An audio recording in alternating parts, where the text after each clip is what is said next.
नमस्कार, मैं पंकज दुबे और आप देख रहे हैं सागर टाइम्स न्यूज।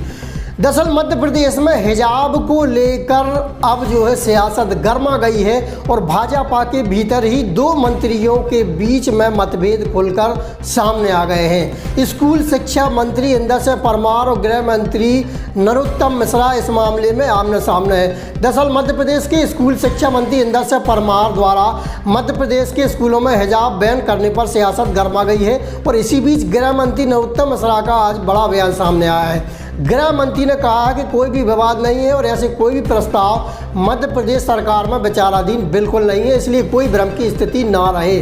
जहां विवाद है वहां भी हाईकोर्ट में मामला लंबित है।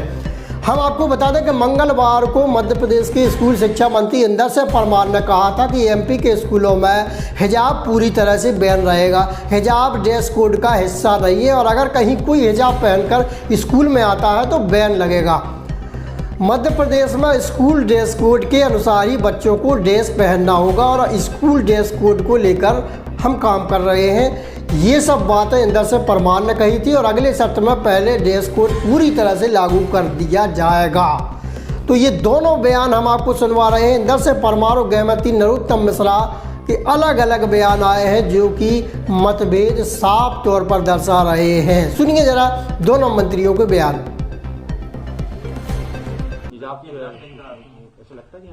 निश्चित रूप से सब दूर में तो यही कहूंगा कि अभी हम ड्रेस कोड पर चर्चा करेंगे और आगे आने वाले समय में ड्रेस कोड लागू होना चाहिए। जो जिस स्कूल ने अपना यूनिफॉर्म तय किया है वो यूनिफॉर्म पहनकर बेटे बेटियां आए तो ही अच्छा होगा, अनुशासन तभी पालन हो सकेगा। हिजाब पहनकर आती है तो पाबंदी लगाई जाएगी क्या? भाई देखिए, हिजाब कोई यूनिफॉर्म का हिस्सा नहीं है। यूनिफॉर्म का हिस्सा हिजाब नहीं है, इसलिए मैं समझता हूँ कि उस पर पाबंदी लगाना ही चाहिए। मध्य प्रदेश में लगेगी? बिल्कुल, यहाँ आगे ऐसा होगा तो यहाँ भी लगेगी। कई स्कूल ऐसे हैं कि बच्चे तो आते हैं। ये अभी देखेंगे, उसका एक बार परीक्षण करा के देखेंगे और यदि ऐसा है तो उसका हम भी कार्रवाई करेंगे। कोई भी विवाद नहीं है और ऐसा कोई भी प्रस्ताव मध्य प्रदेश सरकार के पास विचाराधीन नहीं है, इसलिए कोई भ्रम की स्थिति न रहे। और जहां पर वो विवाद है वहां भी मामला न्यायालय में लंबित है, हाई कोर्ट में लंबित है। कल मामला सामने आया है, उसमें केस रजिस्टर्ड हो गया है और कार्रवाई प्रचलन में है। पदोन्नति में आरक्षण को लेकर सर बैठकों का दौर जारी है, नतीजा नहीं निकल पा रहा है। कांग्रेस आरोप लगा रही सरकार। हमने जब सम्मानित कर्मचारी संगठन हमारे पास आए थे, हमने तत्क्षण उन्हीं से कह दिया था कि आप दोनों जिस विषय पर सहमति होगे, सर्वानुमति का जो प्रस्ताव आएगा सरकार मानने को तैयार है। हम आज भी आपके माध्यम से कह रहे हैं और वहां भी चर्चा में 90% विषयों पर सहमति आ गई थी, क्योंकि उन्हीं के कर्मचारी संगठनों की ओर से एक पक्ष का प्रस्ताव ये आया कि 24 तारीख को सुप्रीम कोर्ट का निर्णय आ रहा है तो उसका प्रतीक्षा कर लेना चाहिए, उसके प्रकाश में फिर निर्णय करना चाहिए, जिस पर सम्मानित सभी मंत्रीगणों की भी एक राय थी। तो उसको फिर आगे बढ़ाया है और इसी बीच में हमने ACS GAD को भी कहा है कि वो सम्मानित कर्मचारी संगठनों के प्रमुखों के साथ में बैठकर जब 90% पर आंशिक सहमति है तो इसको 100% पर लेके आके मार्ग निकलता हो तो निकाल लें। ऑनलाइन साइट से हटा दिया गया है।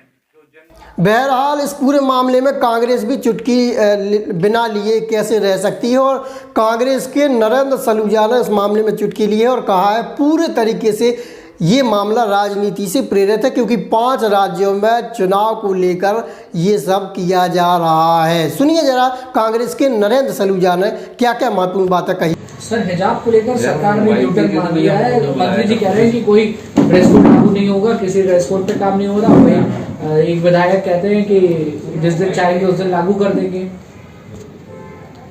देखिए, ये सब चुनावी एजेंडा है। अचानक से हिजाब का आ जाना, ये सिर्फ 5 राज्यों का चुनावी एजेंडा है और चुनावी एजेंडे के तहत ही भाजपा इसको जानबूझकर तूल दे रही है और चुनाव के बाद ये मुद्दा समाप्त हो जाएगा। अब मध्य प्रदेश की बात करें तो यहाँ पे स्कूली शिक्षा मंत्री कहते हैं हिजाब पे बैन करेंगे, नगरीय प्रशासन मंत्री भूपेंद्र सिंह कहते हैं कि स्कूल की मान्यता रद्द करेंगे और सरकार के प्रवक्ता गृह मंत्री नरोत्तम मिश्रा कहते हैं कि ऐसा कोई प्रस्ताव ही नहीं। तो सरकार के मंत्रियों के अलग अलग सुर, अलग अलग राय, इसका मतलब है कि सरकार कोई फैसला नहीं कर पा रही। और वैसे भी बात की जाए तो जानबूझकर इस मुद्दों को तुल दिया जा रहा है। किसी भी बेटी को क्या पहनना है, क्या ओढ़ना है, क्या खाना है, ये उसकी निजी स्वतंत्रता का मामला है। संविधान के अंदर उसको अधिकार दिए गए। सिर ढकना, मुंह ढकना, यह तो ये एक धार्मिक परंपरा है। पर्दा प्रथा, घूंघट प्रथा, सिर पर टोपी ढकना, या सिख व्यक्ति यदि पगड़ी पहनता है, कुछ करता है, तो उसकी धार्मिक संस्कृति और स्वतंत्रता के तहत उसके दायरे में आता है। और जानबूझकर स्कूल ड्रेस कोड से जोड़ा जा रहा है, जबकि मुंह ढकना कहीं भी स्कूल ड्रेस कोड में नहीं आता है, लेकिन जानबूझकर जोड़ा जा रहा है ताकि इस मामले को तुल दिया जा सके और समाज को बांटा जा सके। आप देखें कि यदि कोई अश्लीलता का या नंगेपन का विरोध करे, वहां तक तो समझ में आता है। यदि कोई मुंह ढकने का विरोध कर रहा है तो इसका मतलब समझा जा सकता है कि मुद्दों को भटकाने का काम किया जा रहा है, इस देश को गलत दिशा में ले आने का प्रयास किया जा रहा है। और अब शिक्षा के जिस तरह से देश को बर्बाद किया है, अब शिक्षा के मंदिर को भी बर्बाद करने का काम भाजपा द्वारा किया जा रहा है।